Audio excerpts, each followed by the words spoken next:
Okay ဒီကနေ့တော့ကျွန်တော်တို့က IntelliJ IDE ကို install လုပ်မယ် IntelliJ IDE ကို install လုပ်မယ်ဆိုတော့တို့အရင် Ultimate version เนาะသူက community version နဲ့ Ultimate version ရှိတယ် community version ကတော့ free ရတယ် COMMUNIT community version က free ရတယ်ပေါ့နော်Ultimate version ကတော့ free မရဘူးဒါပေမဲ့ community version က Java EE develop လုပ်လို့မရဘူး C ပဲ develop လုပ်တာအဲ့တော့တို့ကလောလောဆယ် IntelliJ ကို download လုပ်ဖို့အတွက်INTELLIJ IntelliJ DWLOD download ကိုချက်နှိပ်ချလိုက်မယ်ပြီးတော့မှ download and install IntelliJ IDE နော်အဲ့အပေါ်က Jabrin website ကိုသွားဒီ Jabrin ဖွဲ့ရဆရာကြီးပဲနော် Okay အဲ့တော့ဒီမှာ IntelliJ download လုပ်တဲ့အခါမှာတို့က Windows အတွက် download လုပ်မှာလားတဲ့နော်စသဖြင့်ပြောတာလေနော်သူကဒီမှာကြည့်လိုက် IntelliJ IDE တဲ့ Community Edition တဲ့တို့က Community Edition လို့ချင်တာမဟုတ်ဘူးတို့ကဒီပေါ်က Ultimate version ကို install လုပ်ချင်တာ Ultimate version เนาะအဲ့တော့သူက Ultimate version ကဒီ price ကိုတစ်ချက်သွားကြည့်အောင်เนาะIntelliJ Ultimate version ကကြီးတစ်နှစ်ကိုတဲ့ပါ user တယောက်စာတစ်နှစ်ကို$599တဲ့အဲ့တော့တစ်လကို59နီးနီးပေါ့လေ12လဆိုတော့59တော့မဟုတ်ဘူးပေါ့90လောက်ပါညာပေါ့အဲ့လောက်တော့ကြာမှာပေါ့နော်အဲ့တော့ဒုတိတ်အစင်မပြေဘူးဈေးထွားလောင်းအားကြီးရယ်နော်ဈေးထွားလောင်းအားကြီးရယ်ဒါပေမဲ့ဟို free တူကတစ်လလားမသိဘူးသုံးခွင့်ပေးတယ်တချို့တွေ free 3လပေးတဲ့ကူပွန်ကုတ်တွေလည်းရှိတယ် free 3လပေးတဲ့ကောင်းတယ်လေနော်တို့ကတော့အခုဟိုကျောင်းသားတွေကိုပေါ့ကိုလိုက်ရှာပေါ့နော် free 3လရတဲ့ဟာရှိတယ် crop version ရှိတယ်pay version ရှိတယ် pay version ဆိုရင်တော့အကောင်းဆုံးပဲ pay version သုံးတင်ပါတယ်သူတို့လည်းတကယ်ကြိုးစားပြီးရေးထားတဲ့အဖွဲ့တွေပဲလीနော်အမေမတက်နိုင်ရင်တော့မတက်နိုင်ဘူးပေါ့နော်အဲ့တော့အဲ့ကြောင့်မလို့တို့ကဒီမှာတင်တဲ့အခါ2မျိုးနဲ့တင်မယ်လို့ IntelliJ နဲ့ဘိုးစားနဲ့ဗါလဲVS Code နဲ့နော်အဲ့တော့တို့အခုဒီ latest version ပဲဒီကောင်ပဲ latest version ပဲ Ultimate version ပဲ download လုပ်လိုက်မယ်နော်ဒီကအောက်မှာတို့ဟို community version ဆိုတာရှိတယ် community edition ဆိုပြီးတော့မှာနော်တို့ကအကောင်မသုံးဘူးဒီကဒီကောင် install လုပ်လိုက်မယ် exe လာတဲ့ zip file လာတဲ့တို့ exe ပဲ download လုပ်လိုက်ပြီး install လုပ်မယ်အဲ့ဒါနဲ့လေ့လာပါဦးတို့နော်အဲ့တော့ခဏစောင့်မယ်သူ download လုပ်နေတယ် file size နည်းနည်းကြီးတယ်တော်တော်လေးစောင့်ပါမယ်download လုပ်တဲ့အခါနည်းနည်းလေးထောက်နေတယ်အဆုံးကဟို VPN ကြောင့်မဲလားတော့မသိဘူးနော်ချက်ကြည့်ရမယ်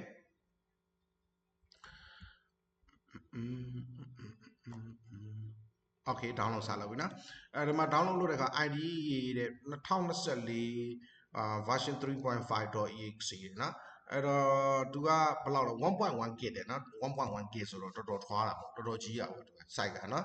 အဲ့တော့ဒီမှာကို4မိနစ်လောက်ကြာမယ်လို့ပြောတယ်ဒီက internet line တိတ်မကောင်းတော့4မိနစ်လောက်ကြာမယ်လို့ပြောတယ်အဲ့တော့ဒီ IntelliJ download လုပ်နေတော့မှာပဲသူနည်းနည်းဟိုဘယ်လိုရက်ထားရင်လည်းရက်ထားပြီးမှပြန်လာလို့ရတယ်ဒါမှမဟုတ်လည်းဟိုကြောင်းဒီကြောင်းပြောပေါ့လေနော်အဲ့တော့ရှေ့ရတင်ကန်းမှာပြောခဲ့တဲ့အတိုင်းတို့တွေကအသုံးပြုရမယ်ဒီမှာ download လုပ်တာလေးတည်နေအောင်နော် download လုပ်တာလေးတည်နေအောင်မရတော့ဒါစိတ်နာအောင်လုပ်တာဆိုတော့ full download ဟိုဒီနားကနေကြည့်မယ်နော်အဲ့တော့ IntelliJ IDE download လုပ်လို့အချိန်မှာတို့ကနည်းနည်းလေးပြောရမယ်ဆိုတော့ပြောလို့ IDE တွေဆိုတာက text editor ကိုမှာ EDI တွေပဲ text editor မှာ modify လုပ်ထားတာ MODIF modify လုပ်ထားတဲ့ version တွေဘာ modify လုပ်လဲ language server တွေပါလာတယ်ဒီ IntelliJ IDE ဆို language server အကြီးဘာကောင်းလဲတော့ intelligent အရန်ဖြစ်တယ်ပြီးတော့ဒုကုတ်တွေကိုပါစစ်ဆေးပေးနိုင်တယ်အဲ့လိုရေးဆိုမလှဘူးမတက်ရဘူးကုတ်တွေကိုတို့ multiple usage ဘယ်လိုလဲ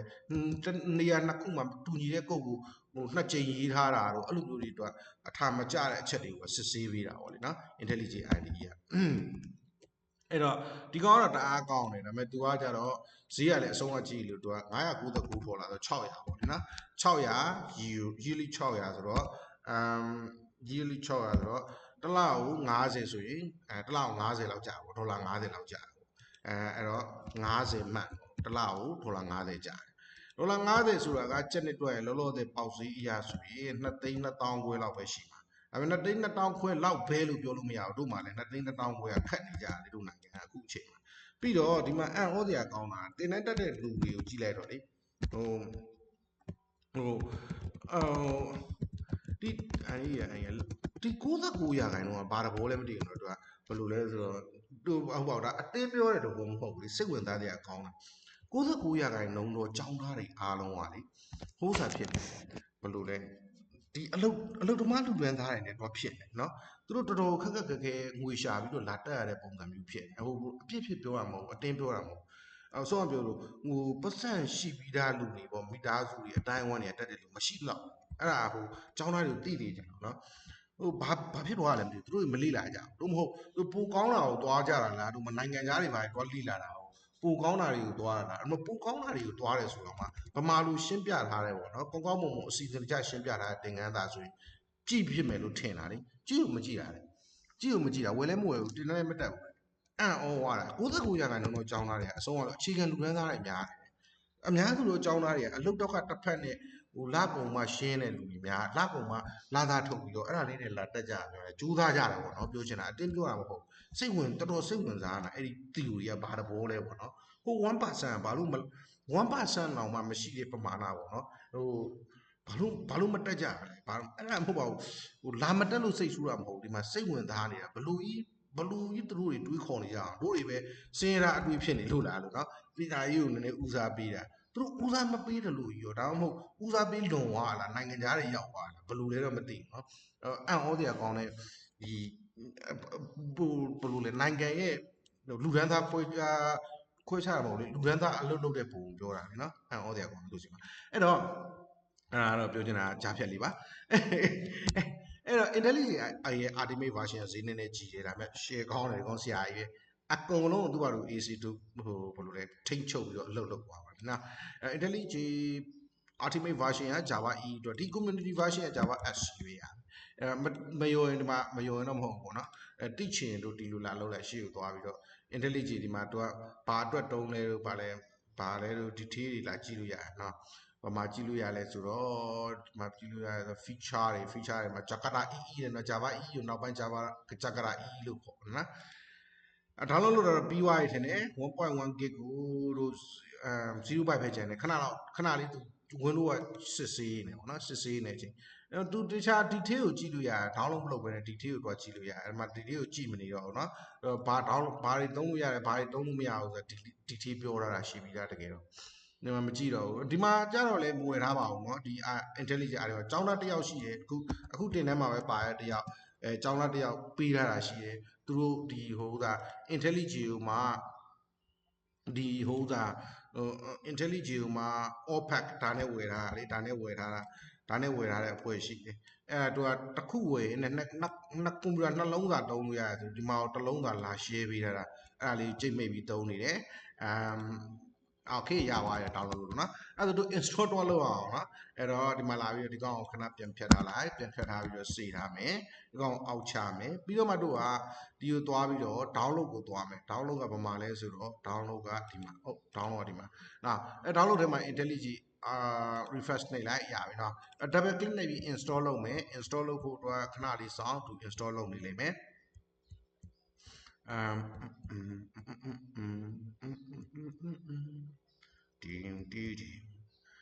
loading လုပ်နေတယ် window ကလည်း chicken ကန်လုပ်နေတယ်ခဏစောင့်ပြီးပါ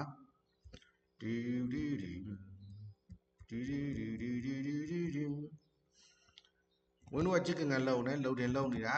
ဒီကလေး double click နှိပ်လိုက်တာတော့မတီးချင်အောင်စောင့်တာလားတီးရတဲ့နဲ့လောက်တာလားတော့မသိဘူးနည်းနည်းအချိန်ကြာနေတယ်ခဏစောင့်ပါပြီးရင်တို့ဒီဟိုဥစားတစ်ခါတလေကြာရင် permission တောင်းတာရှိရယ်เนาะ permission တောင်းတဲ့ screen ကဒီတို့အခု record လုပ်နေတဲ့ video layer ရဲ့အထက်မှာလာတဲ့အတွက်ကြောင့် तू မမြင်ရဘူးအဲ့ဒါကြာရင်ဒီမှာတစ်ချက်ပြောပေးမယ်เนาะဘာလို့လဲဆိုတော့ okay လာပြီเนาะ smart screen can't be reached right now နဲ့အဲ့လိုပြောရเนาะအဲ့တော့အဲ့ဒီကောင်မူရလာရင် drone run နဲ့ run ရှိတယ်အပြာအောင် screen လေးပေါ်လာလိမ့်မယ်video ထဲမှာပေါ်လာမပေါ်လာမသိဘူးเนาะမပေါ်ခဲ့ရင် run မဲ့တစ်ချက်နှိပ်တာเนาะမပေါ်ခဲ့ရင်မမြင်ရဘူးပေါ့ဒါပေမဲ့မပုံနဲ့ run ကိုတစ်ချက်နှိပ်ထားလိုက်အပြောင်း screen လေးပေါ်လာတယ်အဲစပြီးဒီမှာအလုပ်စုပ်လုပ်နေပြီ extract လုပ်နေတယ် install လုပ်နေတယ်ဘယ်ရောက်ပါအောင်ဘာတော့လုပ်လိုက်လို့ကိုချောင်းโอเคအဲ့မှာလာပြီး user account control မှာလက်ခံလားမခံလားတဲ့เนาะ account control မှာ permission တောင်းတာ yes လို့လုပ်လိုက်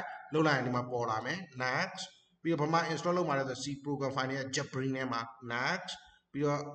စသဖြင့်เนาะcreate desktop shortcut တဲ့ desktop shortcut ဖန်တီးမလားတဲ့app folder ဖွင့်မှာလားပို့ဖန်တီးမလားတဲ့ installation เนาะ create associated တဲ့ Java တို့ create တို့ KT တို့ P1.5 တို့အဲ့ဒါတွေဖန်တီးမလားတဲ့bin file to the path ဆိုပြီးတော့ add bin folder to the path bin folder ဟိုတဲ့ path ထဲကိုထည့်မလားတဲ့အဲ့ဒါတော့ထည့်ပြီလားပြီးတော့ association.java တို့ .gradle တို့ gradle တို့ မတုံးတော့မတုံးတာပဲထည့်ထားလိုက် groovy ကတော့မတုံးတည်ထားတယ် calling ကနောက်ပိုင်းသုံးရင်သုံးမယ်ဒီ PO1 file ပေါ့နော်စသဖြင့်ထည့်ထားလိုက်နော်ဒါလည်းတို့ချက်ထားလိုက်ရအောင်နော် context menu မှာ intelligent နဲ့ပေါ်လာမယ်ဒီ desktop shortcut ဖန်တီးခြင်းနဲ့လူလည်းဒါအောင်နှိပ်ထားပါတော့မဖန်တီးခြင်း desktop ထဲမှာ shortcut မကြက်ဘူးနော်ရပြီ install လုပ်မယ်ခဏစောင့် desktop မှာတချို့တွေကြတော့ desktop ကိုရှုပ်နေအောင်ထားတာလေဒီမှာတို့တွေကြတော့ desktop မှာဘာမှမထားခြင်းဘူးစိတ်ရှုပ်လို့ဆိုပြီးတော့အမေထားတာမထားတာကတော့မထားရလူကပိုကောင်းတယ်လို့ပိုတော်တယ်လို့ပြောရလည်းမဟုတ်ဘူးထားရလူကညံ့တယ်လို့ပြောရလည်းမဟုတ်ဘူးကိုယ်စိတ်ကြိုက်ပေါ့ personal preference ပေါ့အဲ့ဒါကောင် extract လုပ်နေတယ် install လုပ်နေတယ်အဲ့အချိန်ကိုတို့ကခဏစောင့်ပေးရမယ်ခဏတော်တော်ကြာပေါ့အဲ့ဒါစောင့်ပေးရမယ်ဒီလိုလုပ်နေပါတယ်ဒီ IntelliJ ကတခါတည်းဒီမှာ Java runtime environment လည်းပါပြီးဒါเนาะ IntelliJ မှာ default ပါလာတဲ့ GDE လည်းတခါတည်း web pin လုပ်ထားတာရှိတယ်အဲကြောင့်မို့တခါလေတို့ computer မှာ Java မရှိဘဲနဲ့ IntelliJ နဲ့ deploy လုပ်လို့ရနေတဲ့အခြေအနေတွေလည်းရှိနေတတ်တယ်အဲ့ဒါကတော့တို့ဘယ်လိုလဲမကောင်းဘူးပေါ့လေသူကိုယ့်ဘက်ကို Java ကို install လုပ်တာတော့အဲ့ဒါတော့အကောင်းဆုံးပဲเนาะအဲ့တော့အခု install လုပ်နေပါပြီခဏဆောင်ပါ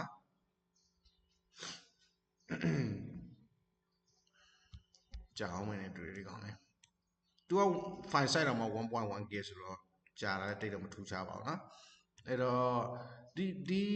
တို့အတိကတော့လေဒီ IntelliJ တော့သူက install လုပ်ထားမယ် DLIG ပြီးတော့သူနဲ့လည်းသုံးပါပဲပေါ့เนาะ project တွေမှာဒီကောင်ကအခုတစ်လပဲ free ရမှာလေเนาะတစ်လထက်ကျော်သွားရင်တချို့ crap version ရှာရတာရှိတယ်တချို့ကျတော့ဝယ်ရတာရှိတယ်တချို့ကျတော့ဘာလို့ရမလဲဆိုတော့တစ်လကျော်သွားရင်ဘာလို့ရမလဲဆိုတော့ဘာလို့လဲအကောင်းဆုံးလဲဆိုတော့မလည်းမပြောတတ်ဘူးတစ်လကျော်သွားရင်မတုံးလည်းမတုံးနဲ့ဝင်လဲဝယ်ပေါ့ဝင်လာရင်လည်း VS Code နဲ့သုံးပေါ့ဒီမှာအဲကြောင့်လို့ VS Code နဲ့အဓိကထားတယ်ပေါ့နော် VS Code နဲ့ဘာကြောင့်လဲဆိုတော့တက်နိုင်ကြလို့ကိုယ်အားလုံးကနော် VS Code နဲ့အဓိကထားတင်သွားမယ်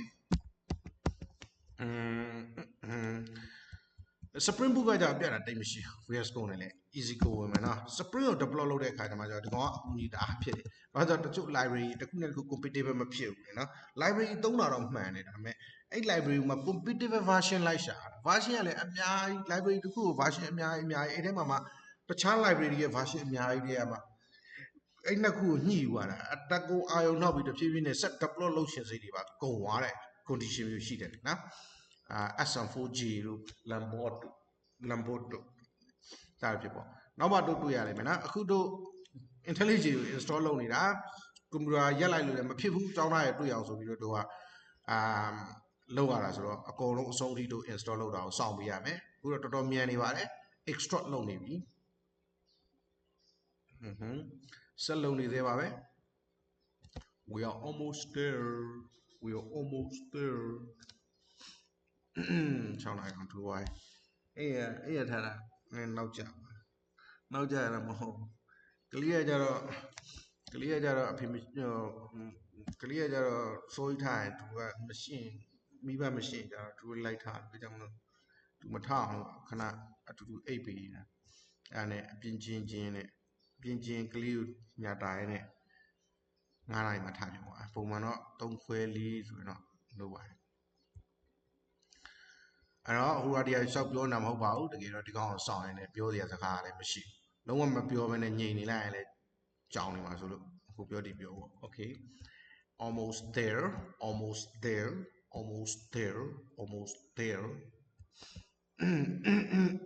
ရသွားပြီနော် reboot now နဲ့ reboot လုပ်ရမယ်နော် manually reboot later နောက်မှ reboot ပြန်လုပ်လဲရတယ်နော်အခုကဒီမှာ reboot now မနှိပ်တော့ဘူး manually reboot later ပဲချက်နှိပ်ထားမယ်နော်အဲ့ဒီကောင်ပိတ်ထားမယ်ပြီးမှတို့က install လုပ်ပြီးွားတဲ့ IDE ကိုတို့စမ်းဖို့အတွက်ပမာလဲ IntelliJ IntelliJ version ကိုတစ်ချက်ဖွင့်မယ်ဒီကနေပြီးတော့ဖွင့်လိုက်ရင်ဒီလိုလေးတွေ့ရမှာပေါ့တော့ reboot တော့လုပ်ပေးရမယ်နော်ဒီမှာ reboot မလုပ်ထားဘူးIntelliJ plus ultimate version okay I confirm and accept ဆိုပြီးတော့ချက်နှိပ်ထားတုံးစမ်းဆိုပြီးတော့ဘာမှမပို့ဘူးနော်30ရက်30 free trial တုံးမယ်လို့ပဲတစ်ချက်နှိပ်ထားလိုက် I am will you for my daily task blah blah blah language and framework I want to learn language and framework stop trying တစ်ချက်နှိပ်ချလိုက်allow ဆိုပြီး IntelliJ ကိုallow လုပ်လိုက် okay ဘယ်မှာ import မလုပ်ဘူး skip import အဲ့ဒါမှစလာပြီဒီ screen လေးမြင်ရရင်တို့ okay ပြီနော်plugin တွေနဲ့နောက်ကြရင်တွေ့ရမယ် လောလောဆယ်တော့ဒီ script မြင်ရရင်အားလုံးအဆင်ပြေ plugin တွေကခဏကြာရင်တော့ထည့်ရပါတယ်နော်အဲဒါကောင်ခဏပိတ်ထားလိုက်မယ်ဒီအဆင့်ရောက်တယ်ဆိုရင်အားလုံး okay အဲ့တော့ရပ်ပြီ